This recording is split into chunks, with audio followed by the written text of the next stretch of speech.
Well, as Nami tries to get to the station to stop the train to Enies Lobby, only to fail, we do find out that Sanji winds up making it aboard. One Piece, chapter 361. P.S. Well, hello, my brothers and sisters of the Nerd Nation.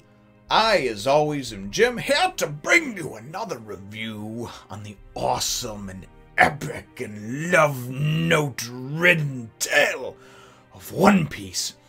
Our last chapter saw us with, of course, everyone trying to feverishly, I should say several people out searching. Chopper heading up the search party for Luffy and Zoro, who we found out were stuck in between a building and in a chimney, respectively.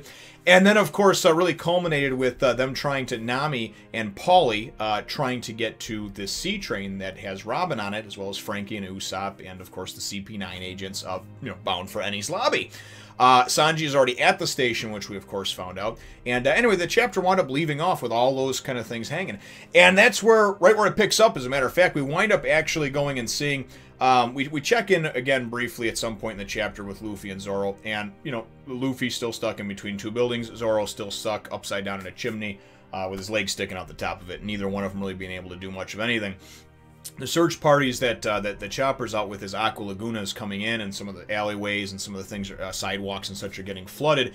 There's, it's reducing their chances, it's reducing the area that they have to actually search, right? And of course, they don't know to search in between buildings and stuff right now. They're looking for them somewhere on the ground, on the, where they're looking around. So anyway, nothing winds up happening with that, but we wind up seeing the train as it's getting ready over there. They're gonna leave a few minutes early because of Aqua Laguna being on its way and just the seas being real rough. So that, the conductor asks Lucci if that's okay. And Lucci, I forgot to mention too, they wind up going and throwing one of those like Admiral type capes over him. I shouldn't say Admiral type capes, but so I don't know if he's like a higher up in the world government, like a Vice Admiral or something along those lines. But I know that he seems to be the clear-cut leader. If you were wondering about it before, they confirmed it in the last chapter as they kind of came up and almost treated him like a king, when they put this, like some kind of royalty, when they put the cape over him and everything like that. Anyway, they wind up asking if it's okay. They leave a little bit early. He says, yeah, fine, no problem. And you wind up seeing that Sanji, of course, is in the station. And as the train is going and departing, Nami and Paulie are getting there in their boats and what have you. And Nami goes running down in there. And as she's running down onto the platform, the train is departing. She's trying to run after it. One of the other train station attendees and what have you is wondering what the hell is going on. The train leaves, right? And it's actually very touching because you got Robin on the train going, and she's having these little flashbacks about how when she talked about how she just wanted to die in Alabasta and Luffy saved her, and that's his crime. So now she's going to join his crew. That's the only thing she can do. And Luffy's like, all right, okay, I guess it can't be helped, And you get a couple of these little flashback moments showing just how she finally had some, a group that started to care for her, right? That showed her kindness and compassion and didn't want anything from her in return as far as, using her for some reason or what have you. So, and a lot of this probably goes back to, her upbringing and from a very young age, this whole Ohara demons thing and whatnot and everything else. But you got to think about it, being on the run since you're 8 years old. I mean, that's insane, having nobody to rely on, parents, friends, uncles, aunts, whatever, brothers or sisters. It just, you can see. It was a very heartfelt, touching moment for me because as she's thinking about, the Straw Hats and everything like that, and Nami's running along the side of the train trying to yell and going, Robin, it's okay. We'll fight anybody, anywhere. Don't worry about it. You don't need to do this, And that, I really like that. I thought it was really touching to kind of go and see that bond between those two and just the Straw Hats in general, how strong it is. And moments like that, being a family man myself, and just got back from a weekend of going to a theme park out here in Illinois called Six Flags Great America. We stayed in a hotel for the night out there, and it's only about 45 minutes away, but it was cool for the kids, and went to the theme park for a couple of days, and I just had a blast, in the area. And even though the ages are a bit apart, the 13-year-old, a 7-year-old, a 2-year-old, and my wife and I, we try to do these things that we all can partake in and we can all participate in. And it truly has been something that's touched and changed my life in the last 9 months now, since we started watching One Piece together. It absolutely, I mean, there's no words cannot accurately describe what it has done for us, because It's just so neat to see the different conversations and whatnot that happen. I know I'm getting off topic over here, but anyway, I just compare that sort of touching moment that you have, the several ones that you've had with the Straw Hats throughout this series so far. They're very much like a family, and again, there are things that I look at, I think, in a little bit of a different light, just because I'm more of a family man as far as with my kids and stuff like that, and just kind of identify better, I guess, with some of these characters. So very, very touching to see. Anyway, they wind up leaving though, and then Nami just collapses. She's beside herself, right? And Paulie's like thinking she's crying. He's coming up. He's like, it's okay, because she's like, you're gonna lend me a ship, the biggest ship you can, and I'll get. And he's like, you don't understand. This isn't like any high tide you've ever seen, girlie. Like, these waves are seriously like so strong, they'll rip your shit apart. There's no way. It's like signing your death warrant if I let you out there, or if I gave you a ship. And he's like, what? Wait, are you crying? And all of a sudden she's like, no, I'm not. And she freaks, She's like, she wants to go and save Robin. She's going to do whatever she can to do it, even though she doesn't have the whole crew back together yet, So anyway, we wind up getting, it was kind of cool. There's this moment where a big flood of, like, a big wave kind of rushes into the station or whatever, and Paulie's able to just kind of, grab her and push the conductors, the two that were on the tracks or whatever there, the train station help, whatever the hell you want to call them, all out of the way, so they wind up, not getting washed away out to sea, getting pulled out to sea. And Paulie makes mention of this is bad. Aqua Laguna hasn't even hit yet full force, and they're already seeing waves that are as strong as or stronger than it was last year when it was there in full force.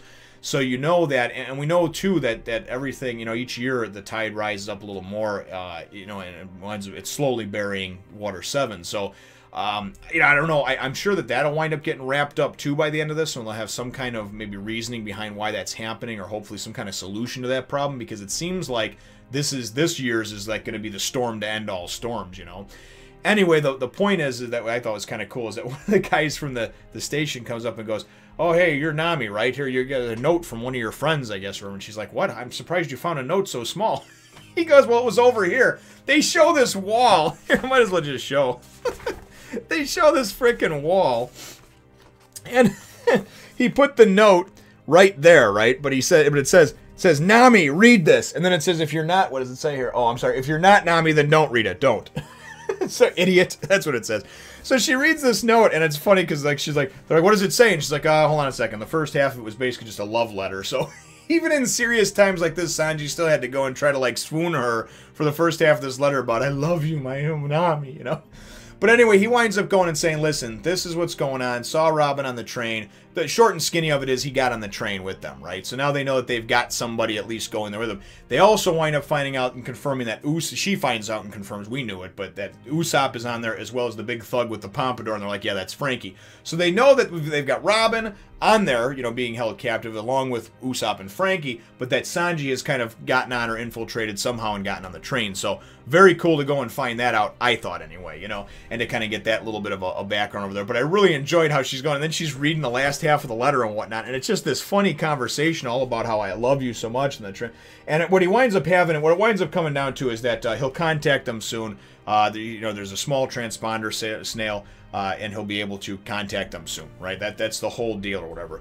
But the nice thing is, she's like, so now we know that Sanji's with Robin. We'll get to Eni's lobby too, no doubt about it, right? So then you go and you see the last couple of pages is actually it's Sanji, and he's sitting outside the train in this crazy ass Aqua Laguna that's on the way with waves, and he's like, it's too wet and cold out for him to even light a cigarette, right? And then he's like, I wonder how I'm going to get in there without being seen and this and that and everything else, right? Or without being discovered. Dude comes out. So he's sitting there. Dude comes out on the balcony over here looking out, and all of a sudden, Kaye, Coop! And he nails him, And then we get the whole inside the train. You got a bunch of these guys. It kind of looks like the government guys, like from that corgi that we saw that was talking to Iceberg a while ago. The guys that came with him. But whatever, the red shirt government officials. And then all of a sudden, who are you? And that's how the chapter ends off. So much for subtlety there, Sanji. I don't know. It looks like he's going to wind up getting captured as well. So, that's how the chapter ends off, though. And really, my chapter question for you, though, is, brothers and sisters, is I would like to know what your thoughts are on when a tale like this. I know that it focuses on all the Straw Hats. and that each one has their own kind of shining moments and personalities. But what do you think about when they take away some of the main characters? You know, arguably Luffy, of course, being kind of the main character of this series, the one that's on, you know, on the hunt for the One Piece, the quest for the One Piece to be king of the pirates. And then you could kind of say that, you know, there's others that would be, you know, what, and I'm not getting into the second and third in command, all that crap, but I mean, you know, then characters obviously like Zoro and Sanji. Sanji we didn't see for like 20 chapters. Now all of a sudden we see him again.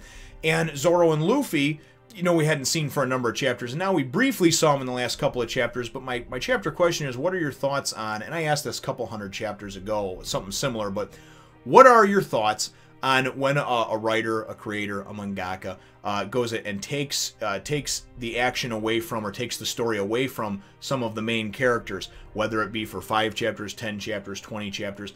I look at it like this. When you have to wait each week for a chapter to come out like you do, right? And say you don't see a character like a Luffy or something like that for 10, 15, 20 chapters, that's months. I mean, that could be a half a year. It could be a couple of seasons, right?